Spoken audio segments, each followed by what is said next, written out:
जय हिंद everyone, welcome to the online class of target defence academy. Daily की top current affairs को मैं आज आपके सामने फिर से लेके आ गया हूँ। आज है 8 तारीख और 8 तारीख की टॉप करंट अफेयर्स मैं आज आपके साथ डिस्कस करने जा रहा हूँ। तो चलिए शुरू करते हैं आज की करंट अफेयर्स क्वेश्चन नंबर 1 के साथ। आगे बढ़ने से पहले मैं आपको बता दूं कि अगर आपको इस क्लास की पीडीएफ चाहिए तो आप कहाँ पर इस पीडीएफ को पा सकते हो? टारगेट डिफेंस एकेडमी के टेलीग्राम चैनल पर।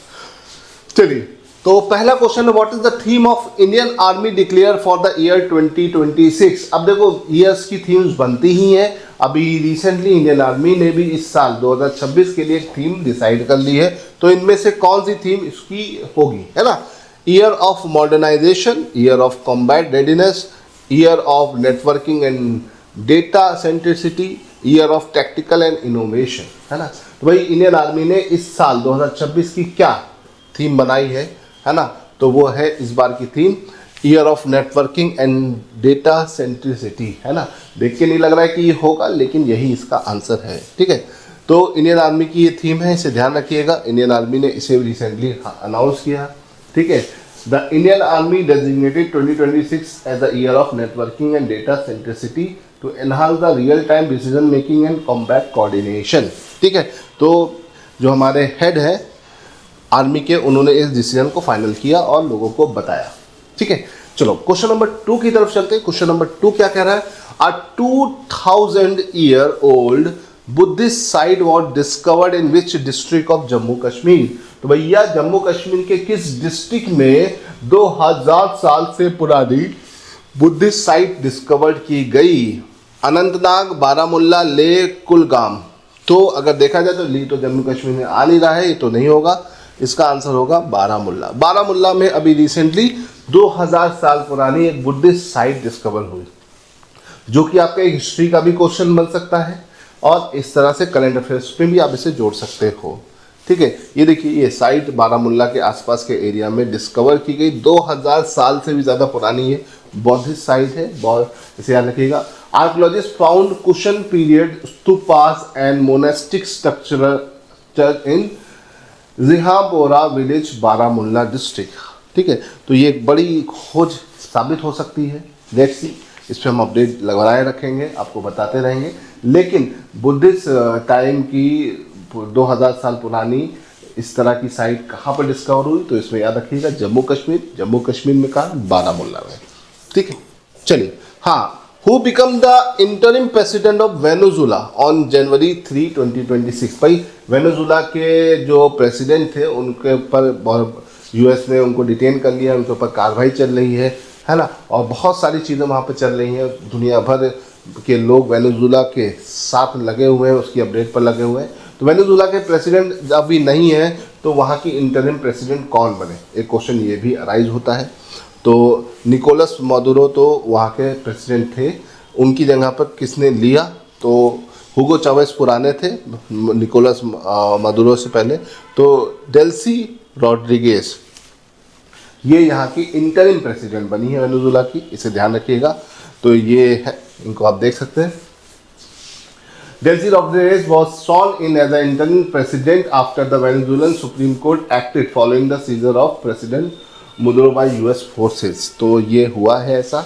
तो उसके बाद डेल्सी यहाँ की नई इंटरिम प्रेसिडेंट नियुक्त की गई है। चलो आगे बढ़ते हैं, क्वेश्चन नंबर 4 की तरफ चलते हैं। क्वेश्चन नंबर 4 है, Bulgaria officially join the eurozone bye adopting the euro on, है ना? तो भाई यूरोजोन में शामिल होने वाली नई कंट्री कौन सी हो गई है? बुल्गारिया। यूरोपियन यूनियन बनने का मेन मोटिव ही यही था कि भैया यूरो जो उनकी करेंसी है, कॉमन करेंसी है, उसको बढ़ावा देना। और यूरोजोन या यूरो यूज़ करने वाली नई देश कौन बन गया? बुल्गारिया। बुल्गारिया ने ये चीज़ कब से एक्टिव हुई? इसी साल की शुरुआत से, 1 जनवरी 2026 से बुल्गारिया के पास ये सारी चीज़ें एक्टिव हो चुकी हैं। ठीक है, तो इसे ध्यान रखिएगा। ठीक, Bulgaria transferred from its national currency leave to euro at the midnight of January 1, 2026 and become the 21st Eurozone member। तो भाई बुल्गारिया की पुरानी करेंसी क्या थी? लीव थी। उससे अब ये किस में कन्वर्ट हो गया है? ये कन्वर्ट हो गया आपका यूरो में, है ना? यूरो कंबाइंड करेंसी होती है, यूरोपियन यूनियन में जो भी देश होते हैं वो यूज़ करते हैं, है ना? हाँ, अब देखो एक चीज़ और है कि जो भी बच्चे एनडीए की तैयारी करना चाहते हैं, एनडीए के फाउंडेशन बैचेस की तैयारी करना चाहते हैं, तो हमारे रजिस्ट्रेशन ओपन है। तो जिन भी बच्चों ने अभी 10th का एग्ज़ाम दे रहे हैं या 10th पास करने वाले हैं, है ना, जो 10th में हैं, उनके लिए ये मैं नोटिस बता रहा हूँ कि हमारा रजिस्ट्रेशन ओपन है। आप लोग क्या कर सकते हैं, आप रजिस्ट्रेशन कर सकते हो, है ना, टारगेट डिफेंस एकेडमी के लिए, है ना। और फाउंडेशन बैचेस में आप हमें ज्वाइन कर सकते हैं। 2 साल का इंटीग्रेटेड कोर्स है, 11th 12th प्लस स्कूलिंग का। तो आप में से जिन भी बच्चों को फाउंडेशन बैच ज्वाइन करना है वो हमारे नीचे दिए हुए नंबर पे कॉल कर सकते हैं और अपने आप को रजिस्टर कर सकते हैं, है ना। और इसके बाद इसके लिए एक छोटा सा एग्ज़ाम भी होता है, स्कॉलरशिप एग्ज़ाम भी होता है, उसमें भी आप हमें ज्वाइन कर सकते हो। ठीक है, चलो आगे बढ़ते हैं। Question number 5, what innovation was develop under the mission Mausam to modernize India's weather infrastructure. भारत के मौसम इंफ्रास्ट्रक्चर को आधुनिक बनाने के लिए मिशन मौसम के तहत क्या नवाचार किया गया, क्या नई चीज लाई गई मौसम मिशन में। ठीक है, तो ऑप्शन है सैटेलाइट बेस्ड रेनफॉल सेंसर लगाए गए, एआई पावर्ड क्लाइमेट मॉडल्स बनाए गए, 3D printed automatic weather stations लगाए गए, या blockchain based weather data connection हुआ। तो भैया इसका आंसर है 3D printed automatic weather station लगाए गए। तो ये एक नया एड ऑन हुआ है ना। तो इसे ध्यान रखिएगा, मिशन मौसम के अंदर एक नई चीज ऐड की गई, that is 3D printed automated weather stations. इसे ध्यान रखिएगा। ठीक है, इस तरह के स्टेशंस बनाए गए हैं ताकि और अच्छे से हम इसको फोरकास्ट कर सकें। Indian scientist led by IITM Pune develop a 3D printed AWS unit to strengthen the weather observation network, first batch to be install in Delhi in February 26। तो भाई इसका पहला बैच कहाँ पर इंस्टॉल होगा, दिल्ली में, फरवरी में, नेक्स्ट मंथ होने वाला है। ठीक है, अगले क्वेश्चन की तरफ चलते हैं। अगला क्वेश्चन है क्वेश्चन नंबर 6। क्वेश्चन नंबर 6 क्या कह रहा है उसको देख लेते हैं। What is the title of the Urdu book compiling PM Modi independence day speech. तो पीएम मोदी की इंडिपेंडेंस डे स्पीच को कंपाइल करते हुए एक उर्दू में किताब लिखी गई।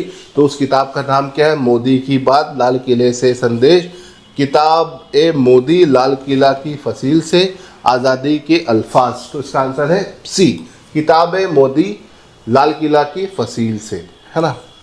तो ये किताब मोदी जी के भाषणों का एक संग्रह है। ठीक है, ये अभी उर्दू में पब्लिश हुई है ना। और union education minister Dharmendra Pradhan release the book खुद बात ए मोदी लाल किला की फसील से, है ना। मोदी की 2014 से 2015 की तक की जितनी भी इंडिपेंडेंस डे की स्पीच थी मोदी जी की, वो सब इसमें रखी गई है। ठीक है, तो इसे ध्यान रखिएगा। अगले क्वेश्चन की तरफ चलते हैं। Where is the second edition of Khelo India beach game being held. तो भैया खेलो इंडिया बीच गेम का दूसरा संस्करण कहाँ पर होने वाला है। पिछला वाला जो था वो तो आपका दीव में हुआ था, ये वाला भी कहाँ होगा, ये वाला भी आपका होगा दीव घोघला बीच में होगा। तो इसे याद रखिएगा। इसकी कोस्टल लाइन सबसे स्मूथ और सबसे क्लियर है, इसकी वजह से इस बीच गेम का आयोजन दीव में ज़्यादा होता है। ठीक है, तो इसे याद रखिएगा। खेलो India beach game 2026 Diu, Dadar Nagar Haveli और दमनदीव में 5 से 10 जनवरी 2026 के बीच में होगा। खेल के सितारे दीव के किनारे, ये एक नारा लगा है और इसे ध्यान रखिएगा। Second edition of Khelo India beach game is being hosted in Gogla beach in Diu, chosen for the clean coastal line and tourism potential. This initiative promote the coastal sport and youth engagement in beach based discipline. तो ये एक बहुत important हमारा यहाँ पर act है, इसे ध्यान रखिएगा। एक चीज़ मैं आपको और बता दूँ कि भाई खेलो इंडिया का बहुत सारे संस्करण लागू हो चुके हैं। तो इन सारे संस्करण के बीच में अपने को दिमाग में एकदम सारी क्रिस्टल क्लियर चीज़ें होनी चाहिए। साथ ही साथ मैं आपको एक चीज़ और बताता हूँ, एक आपके लिए सिंपल सा क्वेश्चन है ना। खेलो इंडिया जो बीच गेम है इसका मैस्कॉट कौन होगा, ये मुझे बताइए। पिछला वाला का तो मैं आपको बताया था, पेपर में आया भी था। अब इस बार वाला जो खेलो इंडिया बीच गेम है उसका मैस्कॉट का नाम मुझे बताइए, कमेंट में बताइएगा सब लोग, है ना। चलो आगे बढ़ते हैं। Question number 8, in which state is कलाई 2 हाइड्रो इलेक्ट्रिक प्रोजेक्ट प्रपोज। तो भैया कलाई 2 जो हाइड्रो इलेक्ट्रिक प्रोजेक्ट है वो किस राज्य से संबंधित है, किस नदी पर है, ये 2 तरह के क्वेश्चन बनते हैं। तो भैया ये संबंधित है अरुणाचल प्रदेश से, इसे ध्यान रखिएगा। कलाई 2 हाइड्रो इलेक्ट्रिक प्रोजेक्ट काफी चर्चा का विषय बना हुआ है। It is in Arunachal Pradesh. Kalai 2 hydroelectric project is proposed in Arunachal Pradesh. The state rich in river system and hydro potential is part of Indian strategic push to clean energy and infrastructure development in north east. तो ये project कहाँ पे शुरू हुआ? ये आपका कलाई 2 project जो इसका सेकंड फेज है वो भी अरुणाचल प्रदेश में शुरू हुआ, इसे ध्यान रखिएगा। बहुत बड़ा प्रोजेक्ट है, इसे ध्यान रखिएगा। चलिए आगे बढ़ते हैं, क्वेश्चन नंबर 9 की तरफ चलते हैं। Who has declare 2026 as the year of networking and data centricity? तो भैया 2026 को डेटा एंड सेंट्रिसिटी का ईयर घोषित करने की घोषणा किसने की? Ministry of defence, ministry of electronic and IT, national informatics centre, Indian army. आपके पास 4 ऑप्शन है, इनमें से आपको चूज करना है। तो इसका आंसर है इंडियन आर्मी। मैंने आपको स्टार्टिंग में ही क्वेश्चन इस तरह से पूछा था, अब उस क्वेश्चन को दूसरे तरीके से पूछ लिया है ना। तो इसे ध्यान रखिएगा, ये जो थीम है ये इंडियन आर्मी के द्वारा दी गई है और ये इस साल की इंडियन आर्मी की थीम है, ठीक है। तो इसे याद रखिएगा। जो हमारे जनरल है उपेंद्र जी, उन्होंने इस थीम को जारी किया है, इसे ध्यान रखिएगा, ठीक है। तो इंडियन नेवी ने 2026 की अपनी थीम जारी कर दी है, ठीक है। तो आगे बढ़ते हैं। तो क्रैश कोर्स जितनी बच्चों को ज्वाइन करना है वो हमारे साथ ज्वाइन कर सकते हैं एनडीए के क्रैश कोर्स में। फाउंडेशन का भी बैचेज हैं और क्रैश कोर्स के भी। जो भी बच्चे एनडीए 1 2026 के क्रैश कोर्स को ज्वाइन करना चाहते हैं नीचे दिए हुए नंबर पर कॉल करें और अपने आप को रजिस्टर करें, है ना। सारी डिटेल आपको कॉल पे मिल जाएगी, ठीक है बेटा। चलो आज के आखिरी क्वेश्चन की तरफ चलते हैं। Which day is celebrated on 8 January every year? है ना, हर साल 8 जनवरी को हम कौन सा दिवस मनाते हैं? Earth rotation day, world Hindi Diwas, national youth day, none of these, है ना। देखो अगर हम बात करते हैं तो हर साल 8 जनवरी को हम क्या मनाते हैं? Earth rotation day. हर साल 8 जनवरी को हम अर्थ रोटेशन डे मनाते हैं।